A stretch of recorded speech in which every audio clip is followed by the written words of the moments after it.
जब आप नर्सरी या पहली जमात के बच्चों से बात करते हैं तो आपको साइंस के शौकीन अफराद से बड़ी क्लास मिलती है। वो गहरे सवालात पूछते हैं। वो पूछते हैं कि ख्वाब क्यों आते हैं, चांद गोल क्यों है, हमारे हाथों की उंगलियां क्यों हैं, घास का रंग सब्ज क्यों है, आसमान नीला क्यों है, और ये निहायत गहरे सवाल है। लेकिन इसके बरख जब आप 12वीं जमात के बच्चों से मिलते हैं तो आपको कुछ खास देखने को नहीं मिलता। वो बच्चे गैर मुतजस्सिस हो चुके होते हैं। नर्सरी और 12वीं के बीच यकीनन कुछ तो खौफनाक हुआ है जिसने उन बच्चों से तजस्सुस छीन लिया है। आपने यकीनन पाकिस्तान के तालीमी निज़ाम के बारे में हज़ारों वीडियोस देखी होंगी, सैकड़ों मज़ामीन पढ़े होंगे, लेकिन आज की वीडियो आपके लिए उस सबसे बहुत मुख्तलिफ होने वाली है। अस्सलामु अलैकुम अहबाब, आप देख रहे हैं उबैद साकिब ऑफिशियल और मैं हूं उबैद साकिब। आइंस्टाइन का कहना है कि हर बच्चा जीनियस पैदा होता है, लेकिन अगर आप एक मछली को दरख्त के सामने रखकर उससे ये उम्मीद रखें कि वो दरख्त पर चढ़ जाएगी तो वो तमाम उम्र कभी दरख्त पर चढ़ नहीं पाएगी और यही सोचती रहेगी कि वो नालायक है। हमारा तालीमी निज़ाम भी बिल्कुल ऐसा ही है। हम गधे, घोड़े, बैल, हाथी सबको एक दरख्त के सामने खड़ा करके उनसे ये उम्मीद कर रहे हैं कि वो दरख्त पर चढ़ सकें ताकि हम उससे उनकी काबिलियत का अंदाज़ा लगाएं। लेकिन जब कुदरत ने हाथ की 5 उंगलियां बराबर पैदा नहीं की हैं तो ये कैसे मुमकिन है कि इस दुनिया के 8 अरब लोग एक जैसी सलाहियतें और काबिलियत लेकर पैदा हों। हम मुख्तलिफ सलाहियतों और काबिलियत वाले बच्चों को एक क्लास में रखकर एक जैसा नसाब पढ़ाते हैं, ये जाने बगैर कि उनका टैलेंट क्या है।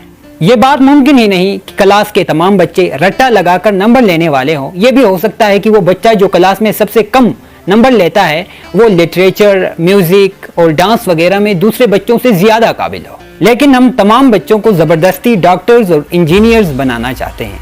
अगर हम बच्चों को उनके असल टैलेंट के खिलाफ जाकर पढ़ाएंगे तो वो जीनियस बनेंगे या फिर रोबोट्स। मोबाइल, लैपटॉप, कंप्यूटर, गाड़ी वगैरह अगर 5 साल पुराने हो तो हम उन्हें आउटडेटेड करार देकर नए मॉडल के साथ एक्सचेंज कर लेते हैं। लेकिन सबसे अहम तरीन चीज़ यानी हमारा एजुकेशन सिस्टम गुज़श्ता 180 साल से जूं का तू पड़ा हुआ है। हमने उसमें ज़र्रा बराबर भी तब्दीली नहीं की है। अंग्रेज जब हिंदुस्तान पर काबिज हुए तो उनके सामने 2 चैलेंजेस थे। पहला ये कि उन्हें हिंदुस्तान के लोगों के साथ कम्युनिकेशन बेहतर बनानी थी और दूसरा ये कि उन्हें दफ्तरी काम काज के लिए लोगों की ज़रूरत थी। 1835 में थॉमस बेबिंगटन मैकॉले ने इंडियन एजुकेशन एक्ट दिया।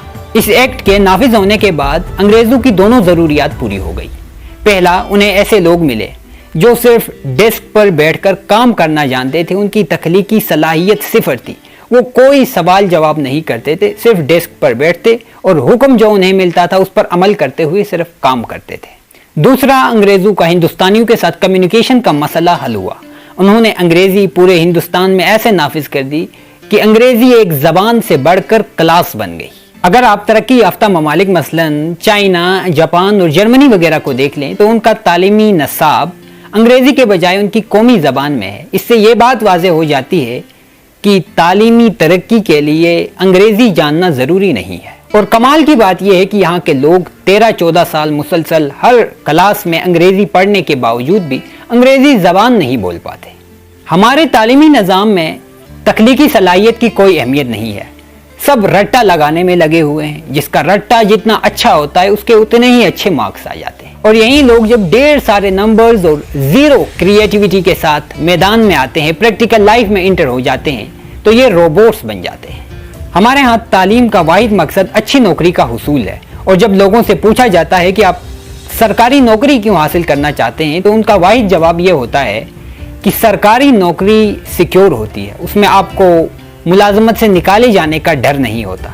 इसका मतलब ये हुआ कि लोग कामचोरी के लिए सरकारी मुलाजमत चाहते हैं। वो ये चाहते हैं कि अगर वो काम ना भी करें तो उन्हें मुलाजमत से फायर हो जाने का कोई डर ना हो। हम सरकारी मुलाजमत कामचोरी के लिए हासिल करना चाहते हैं क्योंकि हमारा तालीमी निज़ाम हमें काम करने का कॉन्फिडेंस ही नहीं देता है। बाकी अगर प्राइवेट कंपनियों की बात करें तो वो पाकिस्तान में ना होने के बराबर है, क्योंकि पाकिस्तान स्टार्टअप्स की तादाद के हवाले से दुनिया में 76वें नंबर पर है। यही वजह है कि इसराइल, जिसकी कुल आबादी से 4 गुना ज़्यादा ग्रेजुएट्स हम हर साल पैदा करते हैं, उसने तालीमी मैदान में 13 नोबेल प्राइज़ हासिल किए हैं, जबकि हम सिर्फ 1 हासिल कर चुके हैं। और उस एक नोबेल प्राइज़ हासिल करने वाले साइंसदान को भी हमने मजहबी इंतहा पसंदी की भीड़ चढ़ा दी। हालात जिस तरह बदल रहे हैं उस हिसाब से हमारा तालीमी निज़ाम अगले 5 से 10 सालों में जदीद दुनिया के साथ कोई मुताबिकत नहीं रखेगा। और अगर हमने तालीमी मैदान में कोई इनकलाबी इक़दामात नहीं उठाए तो न सिर्फ हम दुनिया से बहुत पीछे रह जाएंगे बल्कि हमारा वजूद भी खतरे में पड़ जाएगा।